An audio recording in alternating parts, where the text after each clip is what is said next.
الله الرحمن الرحيم الحمد لله الذي لا يبلغ مدحته القائلون ولا يحصي نعماءه العادون الذي لا يدركه بعد الهمم ولا يناله غوص الفتن والصلاة والسلام على خير خلقه وأشرف بريته الذي سمي في السماء بأحمد وفي الأراضين بأبي القاسم محمد اللهم صل على محمد وآل محمد وعلى أهل بيته الطيبين الطاهرين الذين أذهب الله عنهم الرجس وطهرهم تطهيرا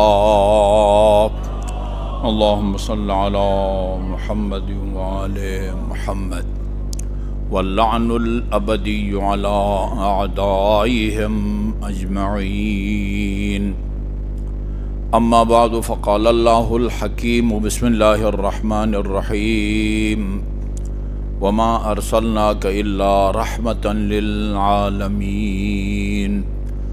درود بھیجئے محمد وآل محمد پر اللہم صل علی محمد وآل محمد۔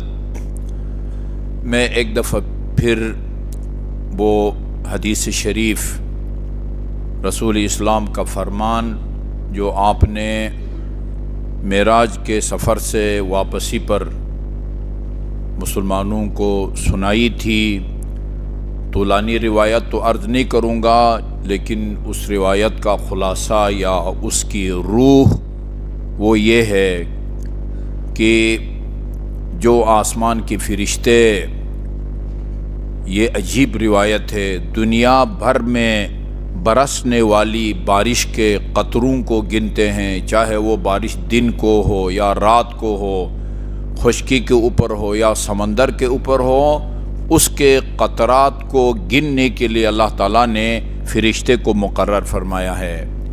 جو فرشتہ یہ دنیا بھر میں برسنے والی بارش کے قطروں کو گننے کی طاقت رکھتے ہیں، وہ محمد اور آل محمد پر صلوات کا اجر اور ثواب ہے، اس کو لکھنے سے عاجز اور قاصر ہے۔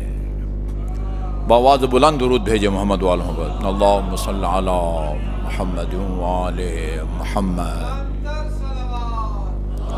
اللہم صل علی محمد وآل محمد۔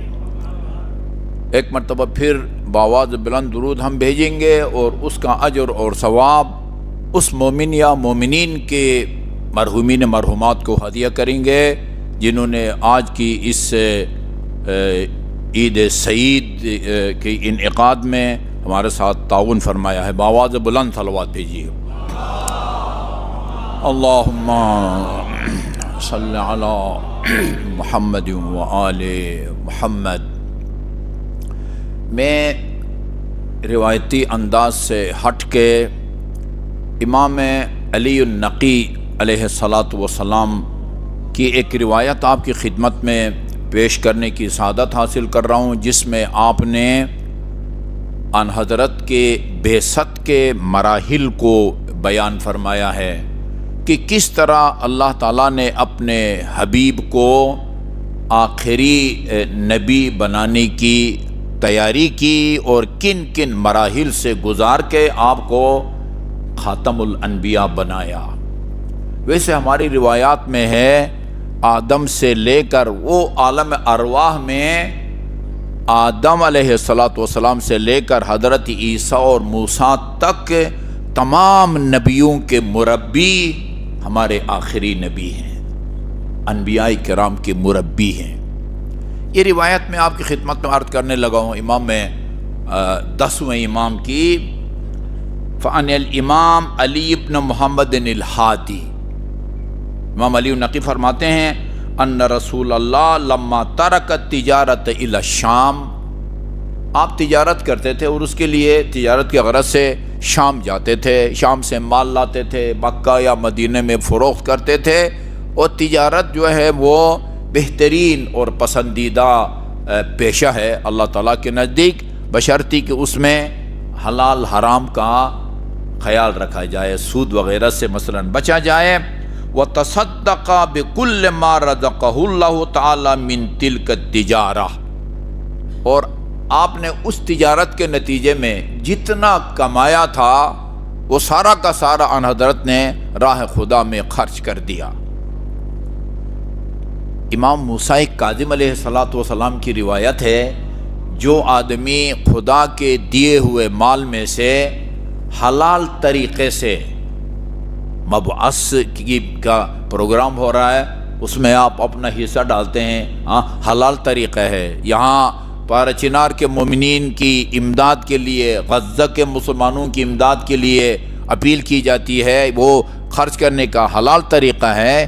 جو آدمی خدا کے دیے ہوئے مال میں سے حلال طریقے سے خرچ نہیں کرتا، وہ لامحالہ اس سے دگنا حرام طریقے سے خرچ کرے گا، یعنی اس کی دنیا میں سزا اس کو یہ ملے گی کہ اگر اپنے مال میں بخل سے کام لیا ہے اور حلال طریقے سے راہ خدا میں انفاق نہیں کیا، وہ اس سے کئی گنا دگنا وہ حرام طریقے سے اور حرام مقصد کے لیے جو ہے نا وہ، اور یہ بہت بڑی سزا ہے اس دنیا میں کہ بندہ کو یہ کام کرنا ہے۔ راہ خدا میں خرچ کیا، جو کچھ تجارت کے ذریعے کمایا تھا، کان یغدو کل یوم الی حرا، روزانہ آپ غار حرا جایا کرتے تھے، غار حرا جایا کرتے تھے۔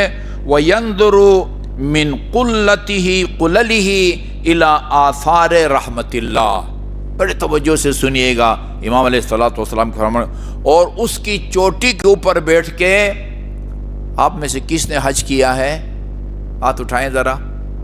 اچھا، غار حرا کے اوپر چڑھے تھے، ماشاءاللہ۔ غار حرا کی چوٹی کے اوپر جا کے وہ چاروں طرف اللہ تعالیٰ کی رحمت کے آثار کا نظارہ کرتے تھے۔ غار حرا کی چوٹی کے اوپر جا کے، جنہوں نے یہ شرف حاصل نہیں کیا، ہماری دعا ہے آج کی اس بابرکت شب میں اللہ تعالیٰ پہلی فرصت میں سب کو حج بیت اللہ اور مدینہ منورہ کی زیارات نصیب فرمائے۔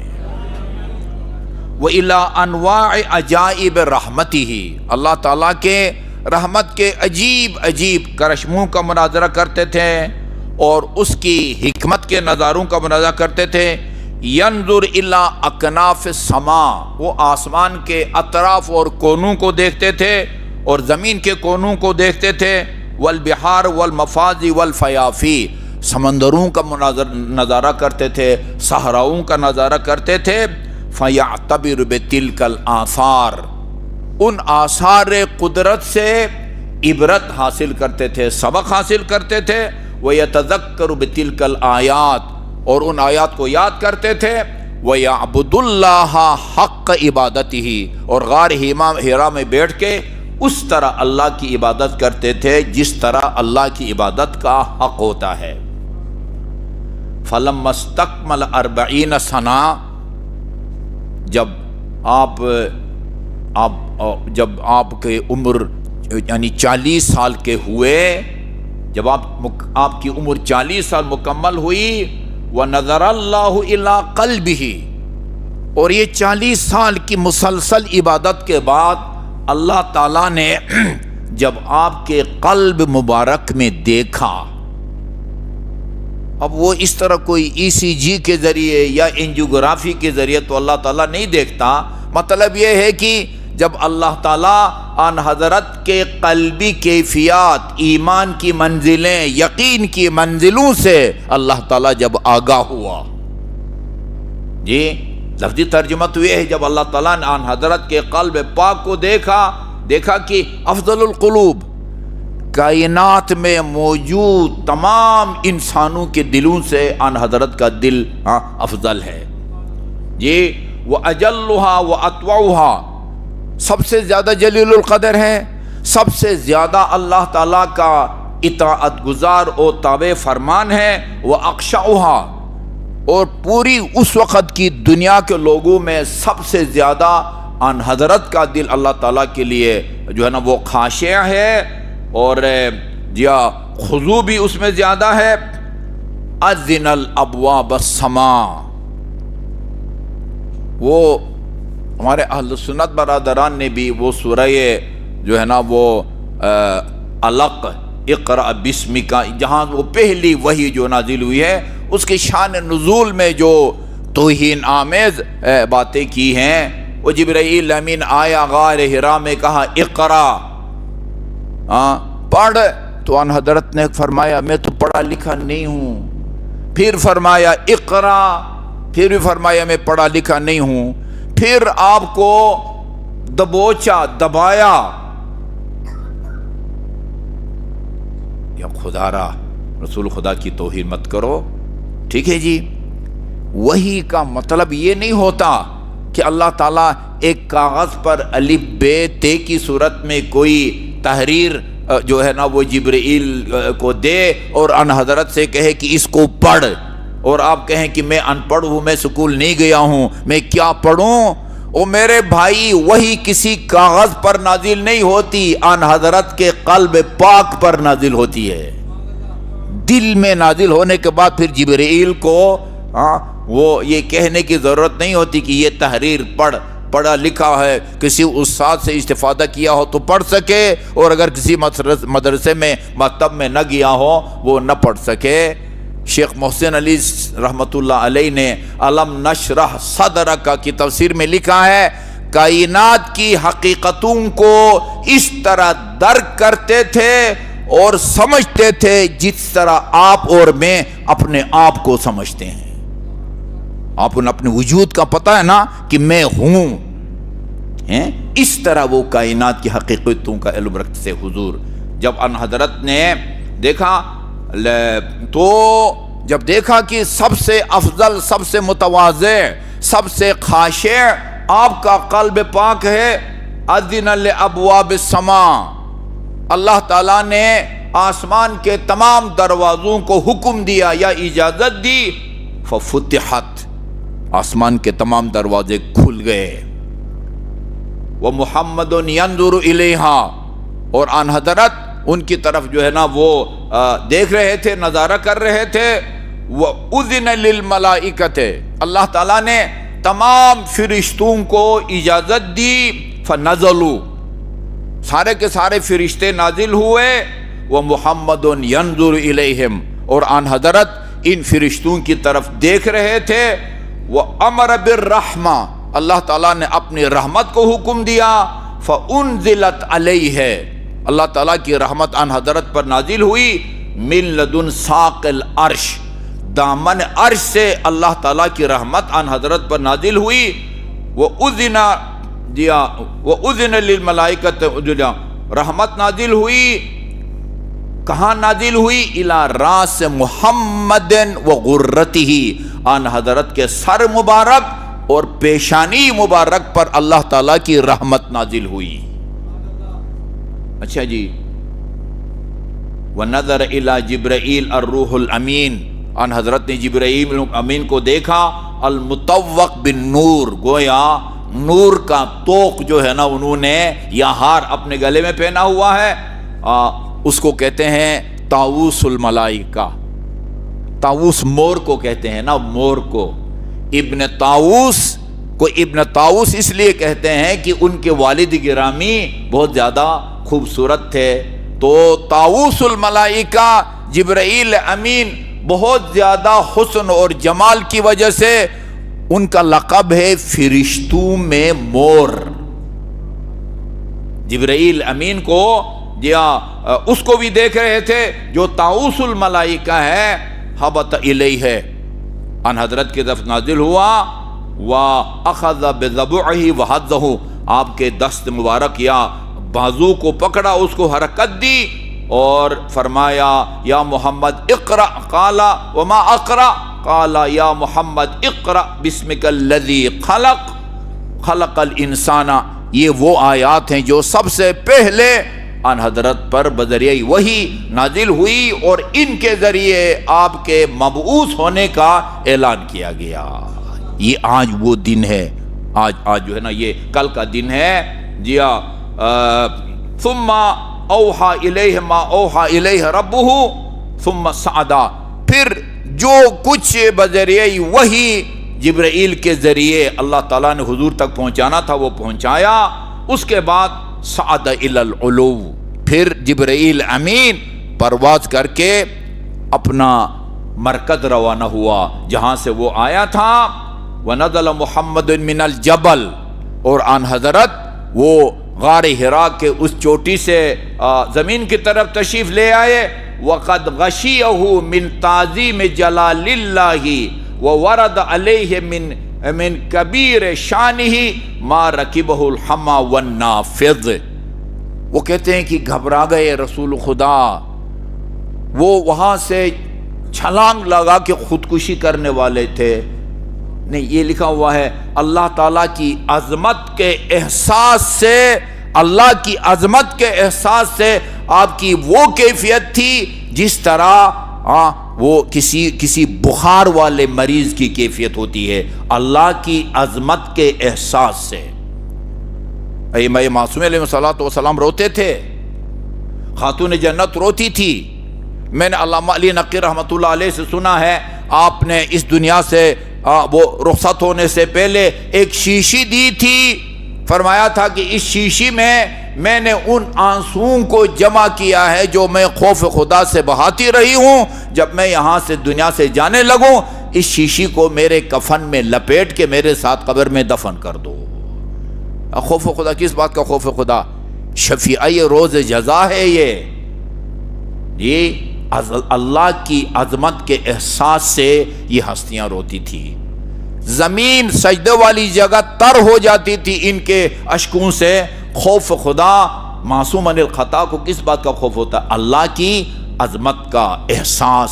جی ہاں، اور وقد اشتد علیہ ما یخافہ من تکذیب قریش فی خبرہ، ایک خوف اس کو آپ کو یہ لاحق تھا کہ قریش کے لوگ میری تصدیق نہیں کریں گے، مجھے جھٹلائیں گے، کوئی دیوانہ کہے گا، کوئی جھوٹا کہے گا نعوذ باللہ، اور کوئی ساحر اور جادوگر کہے گا۔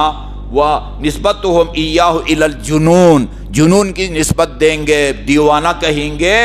وَأَنَّهُ وَكَانَ، اور یہ کہ شیطان اس کے پاس آتے ہیں، ہاں اس طرح کی بے بنیاد الزامات لگائیں گے۔ وَكَانَ مِنْ أَوَّلِ عُمْرِهِ أَعْقَلَ خَلْقِ اللَّهِ، یعنی اپنی ولادت سے لے کر زندگی کے آخری ایام تک خدا کی تمام مخلوقات میں سب سے بڑے عقل مند رسول خدا تھے، اس میں کوئی شک نہیں ہے۔ میرا اور آپ کا عقیدہ یہ ہے اللہ تعالیٰ کے بعد کسی بھی کمال میں کوئی انسان رسول خدا کی برابری نہیں کر سکتا، اور ہمارے عقیدے کے مطابق رسول خدا کے بعد کسی بھی کمال میں کوئی دنیا کا انسان علی کی برابری نہیں کر سکتا۔ ٹھیک ہے جی۔ وَكَانَ مِنْ أَوَّلِ عُمْرِهِ، یعنی عمرہ، اپنی ولادت کے آغاز پیدائش سے لے کر اور آخر تک، کان اعقل خلق اللہ، خدا کی مخلوقات میں سب سے زیادہ عقل مند تھے۔ وَأَكْرَمُ بَرَایَا، اور اللہ تعالیٰ کی مخلوق میں سب سے زیادہ مکرم تھے۔ ابغض الاشیاء الیہ الشیطان وافعال المجانین، آپ کے سب سے زیادہ ناپسندیدہ چیز آپ کی نظر میں وہ شیطان تھا، اور دیوانوں والی حرکتیں اور ان کی باتیں۔ فَأَرَادَ اللَّهُ عَزَّ وَجَلَّ أَن يَشْرَحَ صَدْرَهُ، اللہ تعالیٰ نے فرمایا آپ کے سینے کو کشادہ کرے۔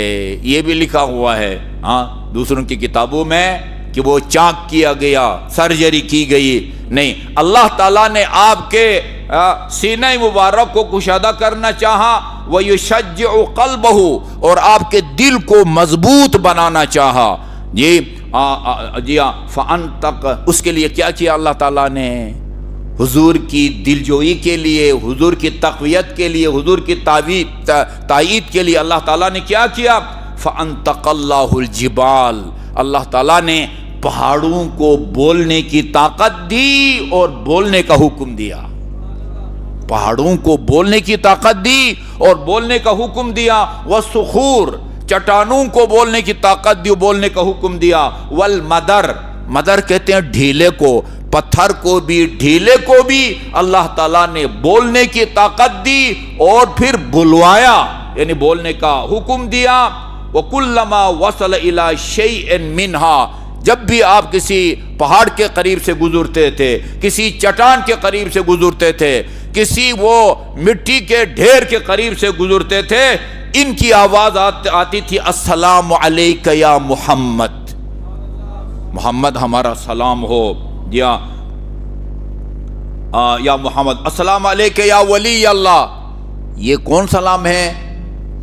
یہ بریلوی یا شیعہ نہیں، پہاڑ اور پتھر اور مٹی کے ڈھیر، السلام علیک یا ولی اللہ، السلام علیک یا رسول اللہ، ابشر، آپ کو مبارک ہو، فإن اللہ قد فضلک وجملک وزینک، اللہ تعالیٰ نے آپ کو فضیلت دی، آپ کو اللہ تعالیٰ نے حسن و جمال سے نوازا، اللہ تعالیٰ نے آپ کو زینت بخشی، وَأَكْرَمَكَ فَوْقَ الْمَلَائِكَ أَجْمَعِينَ مِنَ الْأَوَّلِينَ وَالْآخِرِينَ، اور اللہ تعالیٰ نے اولین سے لے کر آخرین تک سب سے زیادہ آپ کو اللہ تعالیٰ نے مکرم بنایا ہے۔ یہ گواہی کون دے رہا ہے؟ پہاڑ اور پتھر۔ لا يحزنك ان تقول قریش انک مجنون، یہ پہاڑ کہہ رہے ہیں یا رسول اللہ یہ جو قریش کے لوگ آپ کے مجنون کہتے ہیں، اس سے آپ کو پریشان نہیں ہونا چاہیے، آپ کو محزون نہیں ہونا چاہیے۔ جی آپ، اور یہ کہ فإن الفاضل من فضلہ رب العالمین، فاضل یا افضل وہ ہوتا ہے جس کو رب العالمین فضیلت اور برتری دے۔ والکریم من کرمہ خالق الخلق اجمعین، کریم وہ ہوتا ہے کہ جس کو تمام مخلوقات کا خالق مکرم بنائے۔ جی وَلَا يَزِقَنَّ صَدْرُكَ مِن تَكْذِيبِ قُرَيْشٍ، آپ کو نا یہ قریش کی طرف سے جھٹلانے کی وجہ سے آپ کا سینہ تنگ نہیں ہونا چاہیے۔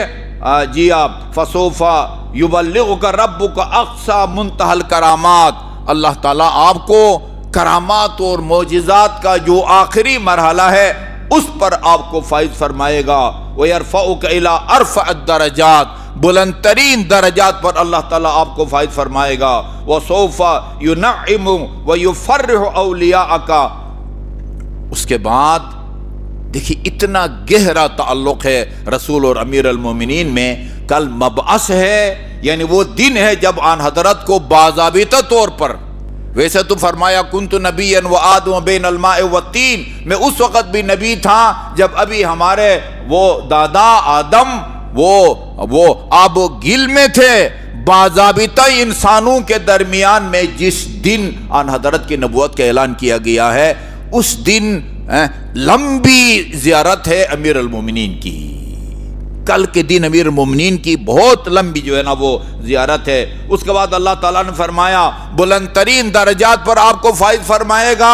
توجہ رکھیے گا، وَسَوْفَ يُنَعِّمُ وَيُفَرِّجُ أَوْلِيَاءَكَ، اللہ تعالیٰ جی اپنے نعمتوں سے نوازے گا اور آپ کے دوستوں کو اللہ خوشحال کرے گا۔ کس کے ذریعے؟ بِوَصِيِّكَ عَلِيِّ بْنِ أَبِي طَالِبٍ، تیرے وصی علی کے ذریعے اللہ تعالیٰ آپ کے دوستوں کو خوشحال کرے گا۔ وَسَوْفَ صلوات اللہم صلی علی محمد وآل محمد۔ وَسَوْفَ يَبُثُّ علومک، ان قریب یہ تیرا وصی علی بن ابی طالب تیری تعلیمات کو، وہ تعلیمات جو تو نے علی کو منتقل کیے، کب سے؟ اس دن جب علی نے آنکھ کھولی، اور اس وقت تک کہ یہ علم اور حکمت علی تک منتقل کرتے رسول خدا، جب تک رسول خدا کی اپنی آنکھ بند نہ ہوئی۔ جی جو علوم تجھ سے علی نے سیکھے ہیں اس کو علی لوگوں میں یبث علومک فی العباد والبلاد، جی لوگوں میں اور شہر شہر علی علم پھیلائے گا۔ بے مفتاحی کا، اللہ تعالیٰ، اللہ تعالیٰ تیرے علوم کو دنیا کے کونے کونے میں شہر بشہر تیرے بندوں میں پھیلائے گا۔ کس کے ذریعے؟ بے مفتاحی کا، تیرے مفتاح کے ذریعے، یعنی اس میں امام علی الہادی امیر المومنین کو رسول خدا کا مفتاح اور کنجی بتا رہے ہیں۔ تیرے علوم کو شہر بے شہر اللہ تعالیٰ پھیلائے گا، کس کے ذریعے؟ بے مفتاحی کا، تیرے مفتاح چابی کو کہتے ہیں نا، کھولنے کا ذریعہ، یہ مفتاحی کا، اور وباب مدینت حکمت کا، اور تیرے حکمت کے شہر کا جو دروازہ ہے نا اس کے ذریعے۔ وہ کون ہے؟ علی ابن ابی طالب۔ تیرے علوم کو دنیا کے کونے کونے میں وہ تیری کنجی اور تیرے علوم کا، تیری حکمتوں کا دروازہ علی کے ذریعے پھیلائے گا۔ وَسَوْفَ يُقِرُّ عَيْنَيْكَ، اللہ تعالیٰ آپ کی آنکھوں کو ٹھنڈک نصیب فرمائے گا، بِبِنْتِكَ فاطمہ، آپ کی صاحبزادی فاطمہ کے ذریعے اللہ تعالیٰ آپ کی آنکھوں کو ٹھنڈک نصیب فرمائے گا۔ وَسَوْفَ يَخْرُجُ مِنْهَا وَمِنْ عَلِيٍّ، اور اللہ تعالیٰ فاطمہ اور علی کو حسن اور حسین جیسے جوانان جنت کے سردار عطا فرمائے گا۔ وَيَخْرُجُ مِنْهَا وَمِنْ عَلِيٍّ، علی سے اور فاتون جنت سے ولادت ہوگی حسن اور حسین کی جو جوانان جنت کے سردار ہیں۔ وَسَوْفَ يَنْتَشِرُ فِي الْبِلَادِ دِينُكَ، اور دنیا کے کونے کونے میں، ہر شہر میں تیرا دین پھیلے گا۔ وَسَوْفَ يُعَظِّمُ أُجُورَ الْمُحَبِّينَ لَكَ، جو لوگ تجھ سے محبت کریں گے ان کے اجر اور ثواب کو اللہ تعالیٰ کئی گنا عطا فرمائے گا۔ کس کے؟ تیرے محب اور تیرے بھائی علی کے جو محب ہوں گے ان کے اعمال کا اجر اور ثواب اللہ تعالیٰ کئی گنا جو ہے نا وہ عطا فرمائے گا۔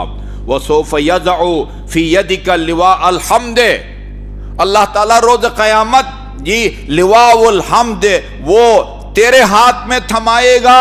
فَتَضَعُهُ فِي يَدْ أَخِيكَ علی، اور یہ لواء الحمد جو اللہ نے آپ کو دیا ہوگا وہ آپ اپنے ہاتھ سے علی کے ہاتھوں میں دے دیں گے۔ اسی لیے کہتے ہیں کہ علی جس جنگ میں بھی گئے، بتلے وہ جنگ تبوک، ایک تبوک میں نہیں گئے، باقی جس جنگ میں بھی گئے علمدار رسول خدا کے امیر المومنین تھے۔ روز قیامت بھی لواء الحمد علی کے ہاتھ میں ہوگا، جس طرح دنیا کی ہر جنگ میں رسول خدا کا علم امیر المومنین کے ہاتھ میں تھا۔ جی اللہ تعالیٰ آپ کے ہاتھ میں تھمائے گا، اور آپ فَتَضَعُهُ فِي يَدِ أَخِيكَ علی، اور یہ لواء الحمد آپ اپنے بھائی علی کو دیں گے۔ فَيَكُونُ تَحْتَهُ كُلُّ نَبِيٍّ وَصِدِّيقٍ وَشَهِيدٍ، اور لواء الحمد کے نیچے ہر نبی، ہر شہید اور ہر صدیق ہوگا۔ جی یہ علم کس کے ہاتھ میں ہوگا؟ علی کے ہاتھ میں ہوگا۔ فَيَكُونُ قَائِدَهُمْ أَجْمَعِينَ إِلَى جَنَّاتِ النَّعِيمِ، اور یہ تمام صدیقین، تمام شہداء اور انبیاء علی کے پرچم کے نیچے اور علی کی قیادت میں جنت الفردوس میں داخل ہوں گے۔ یہ منظر پیش کیا ہے امام علی الہادی نے، اور امیر المومنین علیہ الصلاۃ والسلام نے اپنے انداز میں، جس انداز میں اللہ تعالیٰ نے رسول خدا کی وہ تربیت کی ہے، علی نے اپنے انداز میں بیان کیا ہے۔ اس کو بھی ذرا غور سے سنیے۔ فرماتے ہیں وَلَقَدْ قَرَنَ اللَّهُ بِهِ مِن لَدُنْ أَنْ كَانَ فَطِيمًا أَعْظَمَ مَلَكٍ مِّن ملائکتہ، جب سے ان حضرت کو دودھ چھڑایا گیا اس وقت سے اللہ تعالیٰ نے ایک عظیم ملک فرشتے کو ان حضرت کے ساتھ لگا دیا تھا۔ جی ہاں، اس کا کام کیا تھا یسلک بہ طریق المکارم، جی مکارم اخلاق کے راستوں کے اوپر وہ فرشتہ ان حضرت کو وہ چلاتا رہتا تھا۔ ومحاسن اخلاق العالم لیلہ ونہارہ، دن اور رات یعنی دنیا کے بہترین اخلاق سے آپ کو آراستہ کرتا تھا۔ وَكُنْتُ أَتَّبِعُهُ اتِّبَاعَ الْفَصِيلِ إِثْرَ أُمِّهِ، اور میں یعنی فرشتہ اور رسول خدا آگے آگے ہوتے تھے اور میں ان کے پیچھے پیچھے اس طرح چل رہا ہوتا تھا جس طرح اونٹنی کے پیچھے اس کا چھوٹا بچہ جو ہے نا وہ جا رہا ہوتا ہے۔ يَرْفَعُ لِي فِي كُلِّ يَوْمٍ مِّنْ أَخْلَاقِهِ عِلْمًا، اور آپ ہر وقت وہ اپنا اخلاقیات سے مجھ سے آگاہ کرتے رہتے تھے. وَقَدْ كَانَ يُجَاوِرُ كُلَّ سَنَةٍ بِحِرَا. وہی بات جو امام علی الہادی نے فرمائی ہے. آپ ہر سال وہی غار حرا کی چوٹی پر جاتے تھے. فَأَرَاهُ وَلَا يَرَاهُ غَيْرِي. صرف میں رسول خدا کو غار حرا میں دیکھ سکتا تھا, کوئی اور نہیں دیکھ سکتا تھا. وَلَمْ يَجْمَعْ بَيْتٌ وَاحِدٌ يَوْمَئِذٍ فِي الْإِسْلَامِ غَيْرَ رَسُولِ اللَّهِ وَخَدِیجَةَ وَأَنَا ثَالِثُهَا. اور ان دنوں میں پورے مکہ کی سرزمین میں کسی گھر میں بھی کوئی اسلام کا نام لیوا نہیں تھا. یا رسول خدا تھے یا جناب خدیجہ الکبریٰ, اور میں ان میں تیسرا ہوتا تھا. جی ارا نور الوحی والرسالہ, میں وحی اور رسالت کا نور اپنی آنکھوں سے دیکھتا تھا. جی اسی لیے امام سجاد نے دربار یزید میں جو خطبہ دیا ہے نا, بعض لوگوں نے نا وہ ان فضائل کو نمبر شمار لگایا ہے. امام سجاد نے اس مجلس یزید میں پوری مجلس پڑھی ہے, شروع میں فضائل ہیں اور آخر میں مصائب پڑھے ہیں. 80 امیر المومنین کے فضائل بیان کیے امام سجاد نے, 80.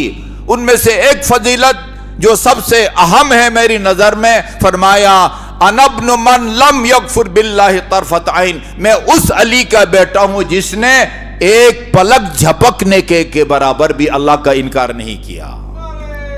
جی علی جو بچپن سے جی رسالت جو ہے نا کا نور اور وہی کا نور, وہ اشم ریح النبوت, نبوت کی خوشبو بھی سونگتا تھا اور رسالت اور وحی کا نور بھی مجھے نظر آ رہا ہوتا تھا.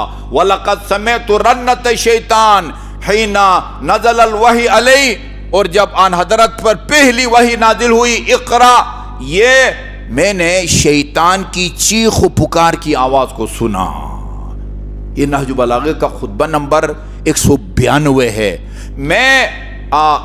میں نے شیطان کی چیخ و پکار کی آواز سنی تو میں نے پوچھا یا رسول اللہ ما ہذہ الرنہ, یہ چیخ و پکار کس چیز کی ہے؟ آپ نے فرمایا ھذا الشیطان قد ایس من عبادتہ, یہ شیطان ہے اور آج مجھ پر وحی نازل ہونے کے بعد اپنے پوجے جانے سے مایوس ہو گیا ہے. اب مایوس ہو گیا ہے کہ لوگ میری اطاعت نہیں کریں گے. شیطان کو کوئی خالق نہیں مانتا تھا, نہ کوئی معبود مانتا تھا. مطلب یہ کہ لوگ اب میری بات نہیں مانیں گے. جی ہاں. اس کے بعد فرمایا اے علی انکا, یہ امیر المومنین کے فضائل کا معراج ہے, انکا ترا ما ارا و تسمع ما اسمع. علی جو مجھے نظر آتا ہے وہ تجھے بھی نظر آتا ہے, جو آوازیں میں سنتا ہوں ان کو تو بھی سنتا ہے. کس کی طرف اشارہ ہے؟ یعنی جو فرشتہ مجھ پر وحی لے کے آ رہا ہے اس کو جس طرح میں دیکھتا ہوں اسی طرح تو بھی دیکھتا ہے, جس طرح میں وحی کی آواز کو سنتا ہوں اسی طرح تو بھی وحی کی آواز سنتا ہے. ہاں فرق یہ ہے کہ الا انکا لست بنبی, فرق مجھ میں اور تم میں یہ ہے کہ میں نبی ہوں, وحی تجھ پر نہیں مجھ پر نازل ہوتی ہے, لیکن تو ایمان کی اس منزل پر فائز ہے کہ جس پر فائز ہونے کے بعد جس طرح میں فرشتے کو دیکھتا ہوں اور اس کی آواز کو سنتا ہوں تو بھی فرشتوں کو بھی دیکھ سکتا ہے اور اس کی آواز کو بھی سن سکتا ہے. باواز بلند درود بھیجیے محمد و آل محمد پر. اللہم صلی علی محمد و آل محمد.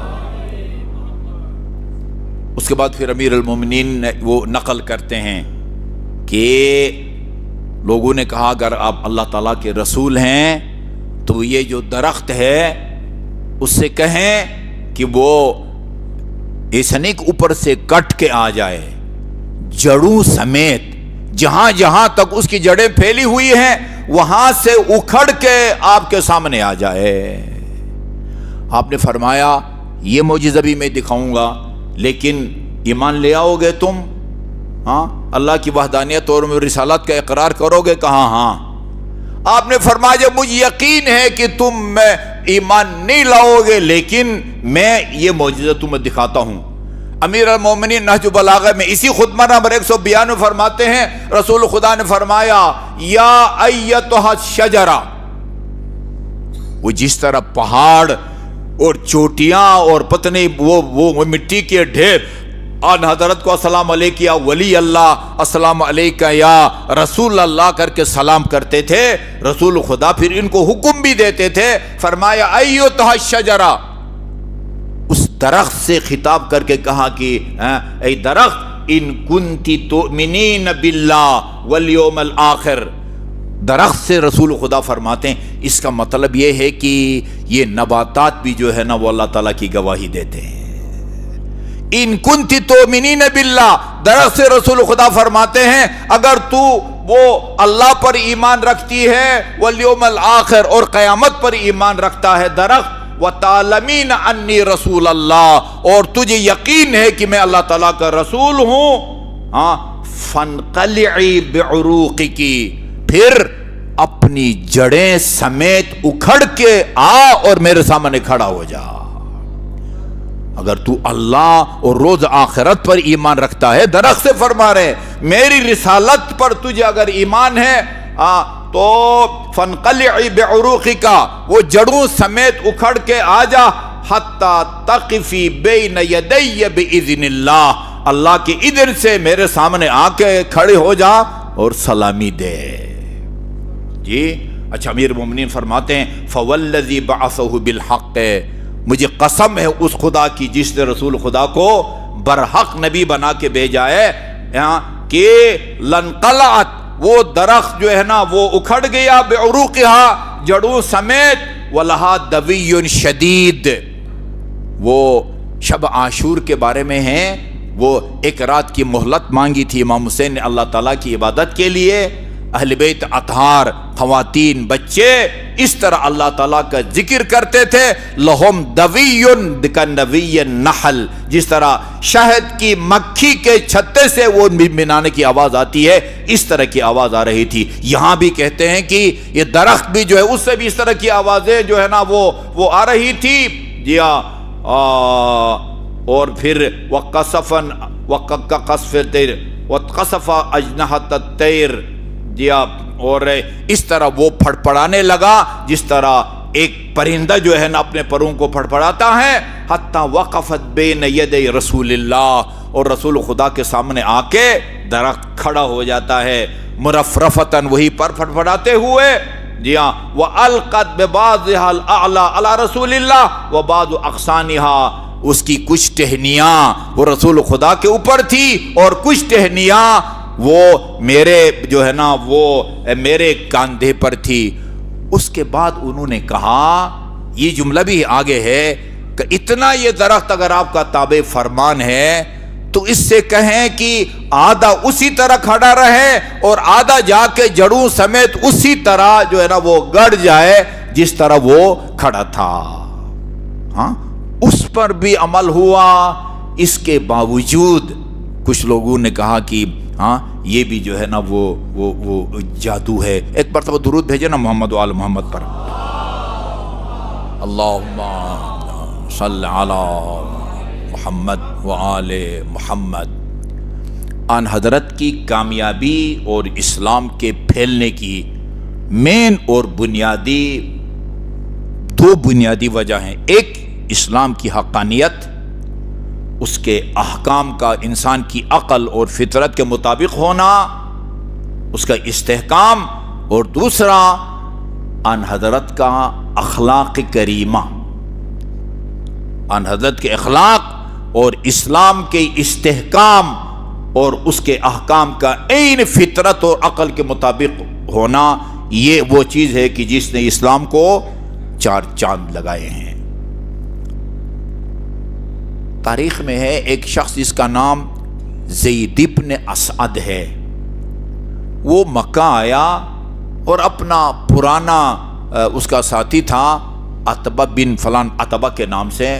آپ کو پتہ ہے مدینے میں وہ اوس اور خزرج جو بہت بڑے بڑے قبیلے تھے، عرصہ دراز سے ان کا اختلاف اور ان کی جنگیں ہوتی رہتی تھی۔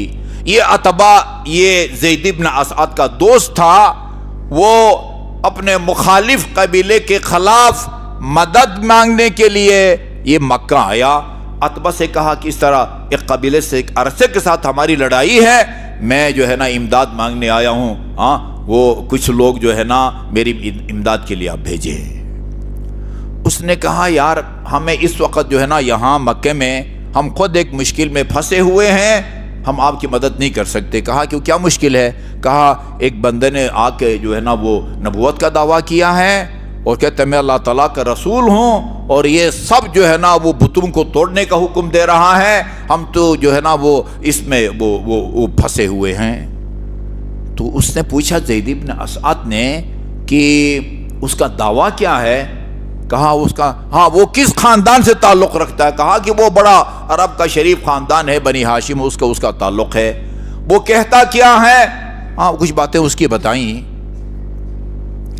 اچھا, اس نے سنا ہوا تھا کہ وہ آخری زمانے میں ایک نبی آئے گا, مکہ میں اپنی رسالت کا جو ہے نا وہ اعلان کرے گا.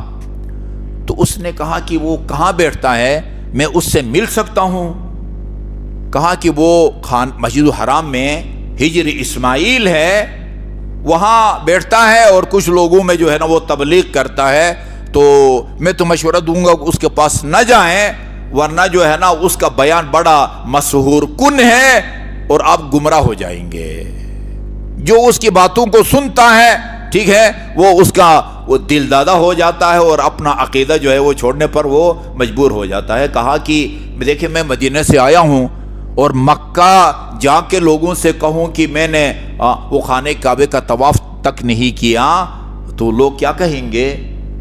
تو کہا ایسا کرو, طواف کے لیے جاؤ ضرور, لیکن جب ہجر اسماعیل کے قریب سے گزرو تو یہ خیال رکھو کہ اس کی کوئی بات تمہارے کانوں تک نہ پہنچنے پائے.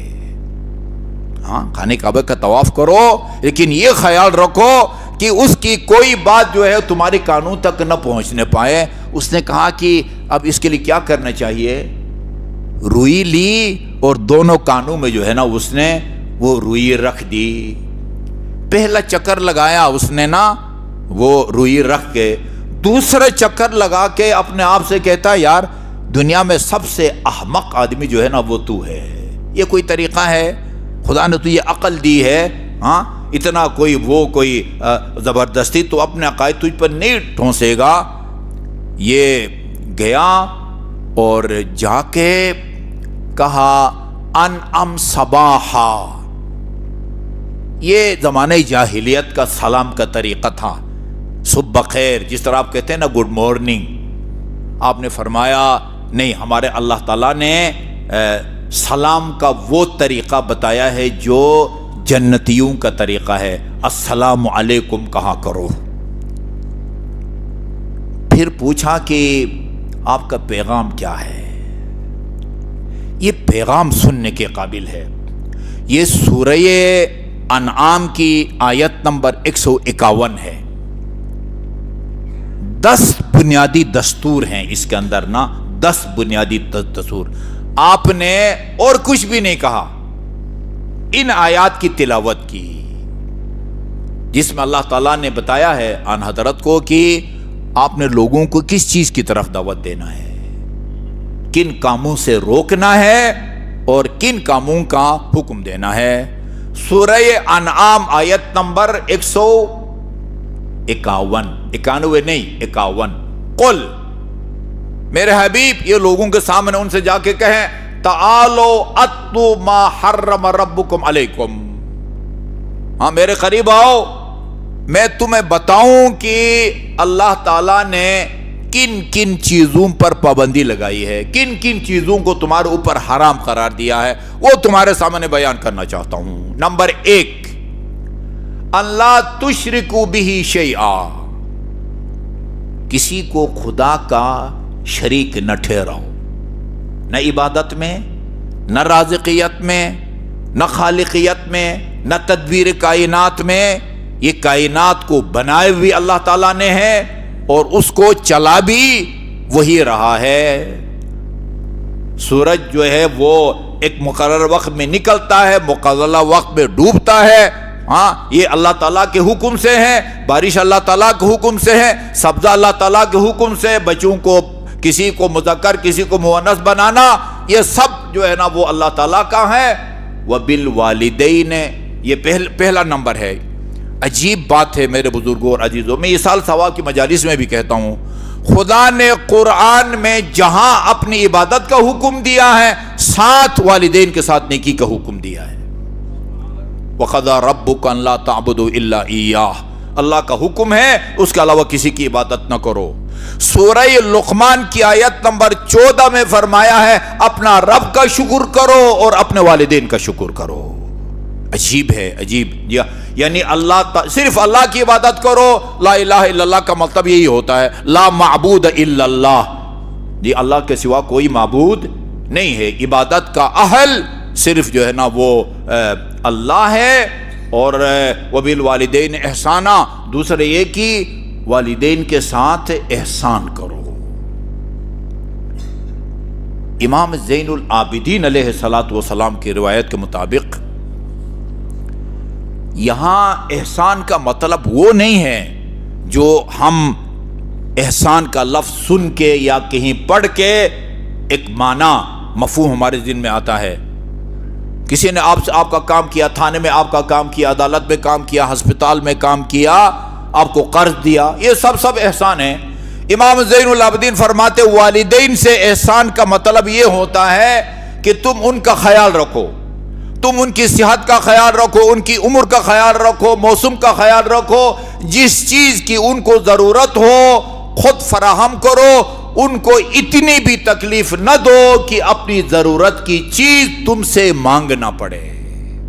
کہتے ہیں احسان کا مطلب یہ ہوتا ہے۔ وبالوالدین احسانا۔ ایک چھوٹا سا لطیفہ یاد آ رہا ہے، اگر آپ مسکرا بھی دیں تو کوئی حرج نہیں ہے، میں آپ کو سنا دیتا ہوں۔ رسول خدا کا زمانہ تھا، اللہم صلی اللہ علی محمد وعلی محمد،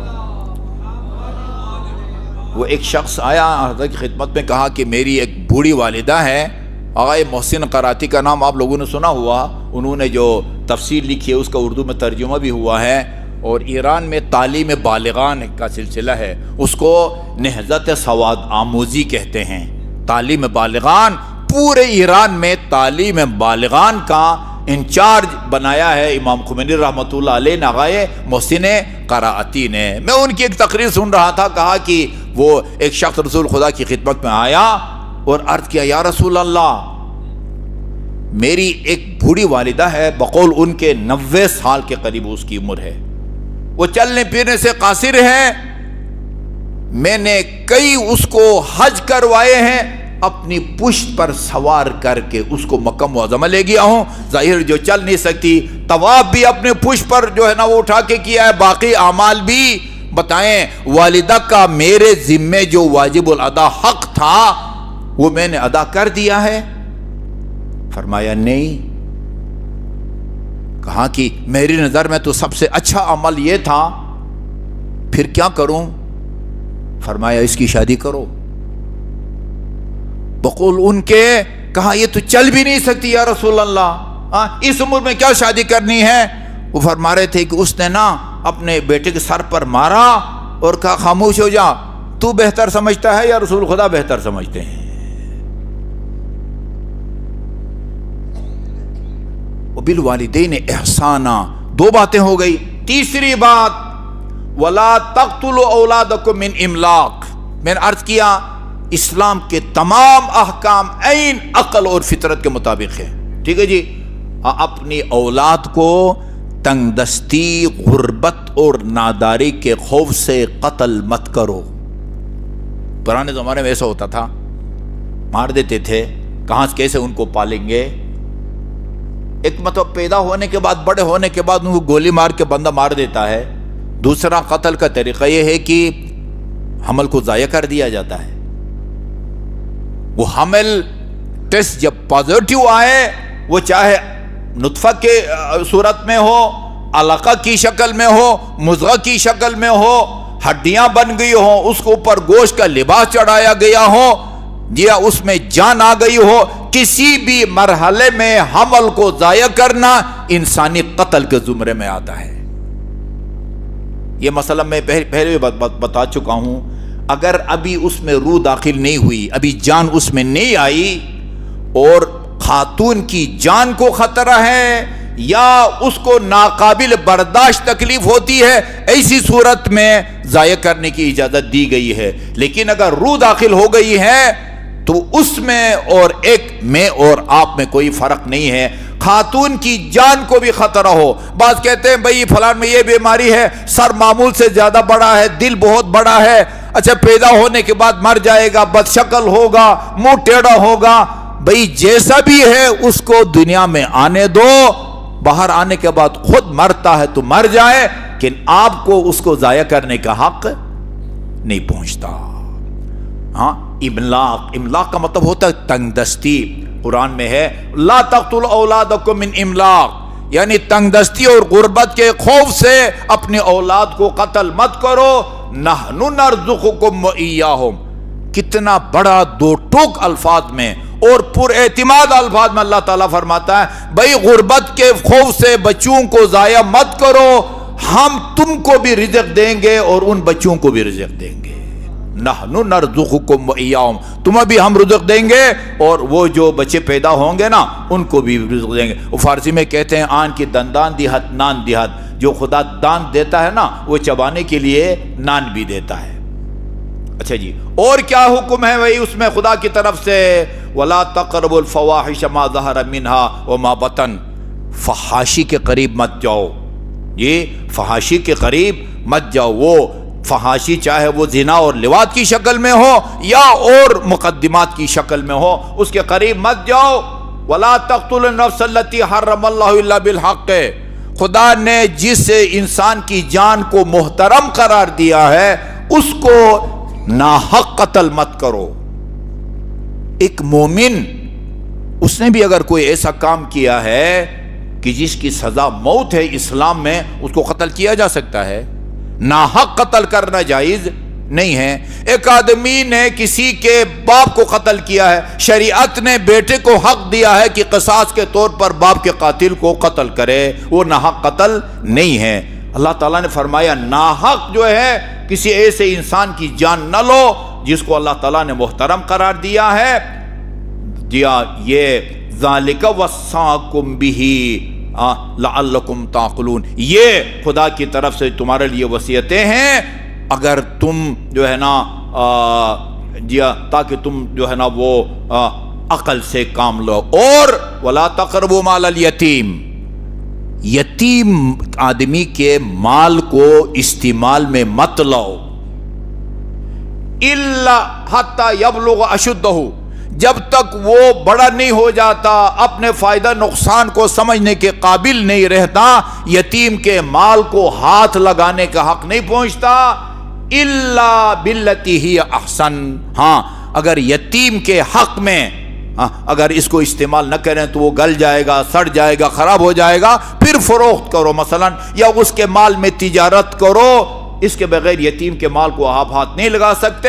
یا وَأَوْفُوا الْكَيْلَ وَالْمِيزَانَ بِالْقِسْطِ، جی ہاں، اب جب کسی کو دینے لگو نا، مال فروخت کرنے لگو تو وہ کم تول کے نہ دو۔ اور وَلَا نُكَلِّفُ نَفْسًا إِلَّا وُسْعَهَا، خدا فرماتا ہے ہم اسی کام کی ذمہ داری لگاتے ہیں یا فرض قرار دیتے ہیں جو انسان کے بس میں ہو۔ جو انسان کے بس میں ہو اللہ تعالیٰ اس کے حکم بجا لانے کا حکم نہیں دیتا۔ اور وَإِذَا قُلْتُمْ فَعْدِلُوا، جب بھی بات کرو عدل اور انصاف کی بات کرو۔ وَأَوْفُوا ذَلِكَ، جو وعدہ کرو اس کو پورا کرو۔ ذَلِكُمْ وَصَّاكُمْ بِهِ لَعَلَّكُمْ تَذَكَّرُونَ، یہ خدا کی طرف سے وصیتیں ہیں تاکہ تم عبرت حاصل کرو۔ وَأَنَّ هَذَا صِرَاطِ مُسْتَقِيمًا، یہ میرا صراط مستقیم ہے، فَاتَّبِعُوهُ، اس کی پیروی کرو۔ وَلَا تَتَّبِعُوا السُّبُلَ فَتَفَرَّقَ بِكُمْ عَنْ سَبِيلِهِ، باقی راستوں کی پیروی مت کرو ورنہ انتشار کے شکار ہو جاؤ کہ ذَلِكَ وَصَّاكُمْ بِهِ رَبُّكُمْ لَعَلَّكُمْ تَتَّقُونَ، یہ رب کی طرف سے وہ وصیتیں ہیں تاکہ تم تقوی اختیار کرو۔ کوئی معجزہ پیش نہیں کیا رسول خدا نے، اور اس زید بن اسعد نے کوئی مطالبہ بھی نہیں کیا کہ بھئی کو معجزہ دکھائے. ہاں وہ چاند کے 2 ٹکڑے کے جیسے لوگوں نے مطالعے کیے. ان قرآنی آیات کو سن کے کہا اشہد ان لا الہ الا اللہ وانک رسول اللہ، گواہی دیتا ہوں کہ اللہ کے سوا کوئی معبود نہیں ہے اور آپ اس اللہ تعالیٰ کے برحق رسول ہیں. اللہم صلی علی محمد وآل محمد بعثت لأتمم مکارم الاخلاق. یہ اس پر جو ہے نا میں بہت زور دے رہا ہوں. آپ نے مبعث کے حضور کو نبی بنا کے بھیجنے کے 1 سے زیادہ مقاصد قرآن میں بیان ہوئے ہیں. وَلَقَدْ أَرْسَلْنَا رُسُلَنَا بِالْبَيِّنَاتِ، ہم نے اپنے رسولوں کو معجزات دے کے بھیجا ہے. وَآتَيْنَا مَهُمُ الْكِتَابَ وَالْمِيزَانَ، ان کو کتابیں بھی دے کے بھیجا ہے. حق اور باطل میں تمیز کا معیار اور کسوٹی کی دے کے بھیجا ہے. کس مقصد کے لیے؟ لِيَقُومَ النَّاسُ بِالْقِسْطِ، تاکہ لوگ عدل اور انصاف پر مبنی نظام قائم کریں. اچھا جی، سورہ جمعہ کم از کم ہفتے 1 مرتبہ پڑھتے ہیں. هو الذی بعث فی الامین رسولا منہم یتلو علیہم آیاتی ویزکیہم ویعلمهم الکتاب والحکمہ. یہ لوگوں کا تزکیہ نفس. خود رسول خدا نے فرمایا ہے بعثت لأتمم مکارم الاخلاق، اللہ تعالیٰ نے مجھے اس لیے بھیجا ہے تاکہ مکارم اخلاق کو پائے تکمیل تک پہنچاؤں. حسن خلق اور ہوتا ہے، مکارم اخلاق اور ہوتا ہے. مکارم اخلاق کا کیا مطلب ہے؟ رسول خدا نے فرمایا مکارم اخلاق کا مطلب یہ ہوتا ہے ان تصل من قطعک، آپ کا جو قریبی رشتہ دار، ماں باپ بہن بھائی ماموں چچا بھانجا بھتیجا، وہ آپ سے اگر تعلقات کو توڑتے ہیں آپ پہل کریں اور تعلقات کو بحال کرنے کی کوشش کریں. مکارم اخلاق میں سے ہے. وَأَن تُعْتِيَ مَنْ حَرَمَكَ، جو آپ کو محروم کر دے آپ اس کو عطا کریں. اور وَأَن تَنْصِفَ مَنْ ظَلَمَكَ، جو آپ پر ظلم کرے جی آپ اس کے ساتھ انصاف سے پیش آئیں. اور یہ اخلاق کی اہمیت کے لیے اتنا کافی ہے کہ جب امیر المومنین سے کسی نے پوچھا تھا یا امیر المومنین یہ موت سے لوگ کیوں ڈرتے ہیں، فرمایا اس کی وجہ یہ ہے کہ لوگوں نے موت کی تیاری نہیں کی ہوتی. عرض کیا مل استعداد للموت، موت کی تیاری کا کیا طریقہ ہے؟ 3 کام بتائے ہیں علی نے. جو شخص یہ 3 کام کرے گا وہ موت کا خوف اس کے دل سے جاتا رہے گا. کون سے 3 کام؟ نمبر 1 ادا الفرائض، واجبات کو بجا لائے، واجبات کی پابندی کرے، کسی واجب کو ترک نہ کرے. نمبر 2 واجتناب الحرام، محارم، حرام کاموں سے اپنے آپ کو بچائے. جتنی اہمیت واجبات کو بجا لانے کو دی ہے، جتنی اہمیت حرام کاموں کو ترک کرنے کی دی ہے اتنی ہی اہمیت دی ہے واکتساب المکارم، اخلاق حسنہ سے آراستہ ہو.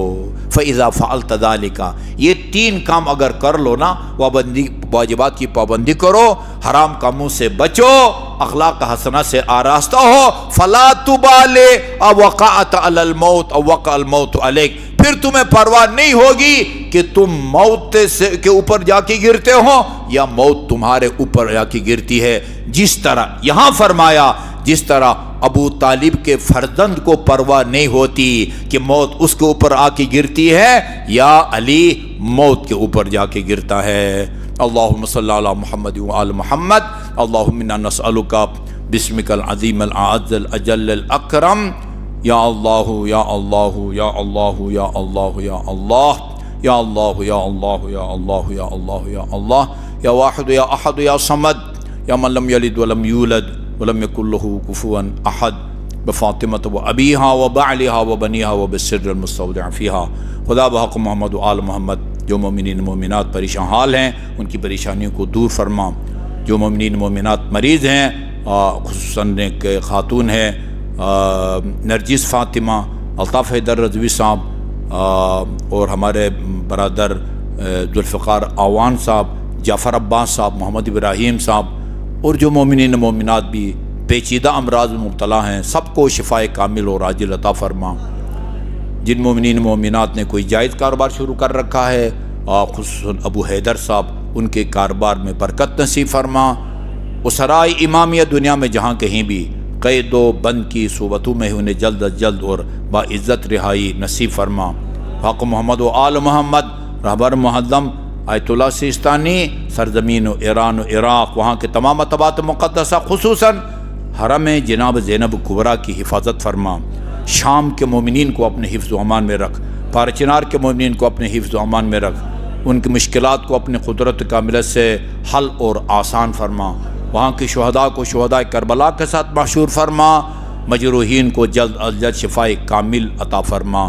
جن مومنین کے تعاون سے یہ محفل منعقد ہوئی ہے، ان کے رزق حلال میں وسعت عطا فرما، ان کے مرحومین مرحومات کے گناہان صغیرہ اور کبیرہ کی مغفرت فرما، انہیں محمد و آل محمد کی شفاعت اور ان کے جوار میں مقام عطا فرما۔ الی ارواح المؤمنین والمؤمنات نہدی للجمیع ثواب الفاتحہ۔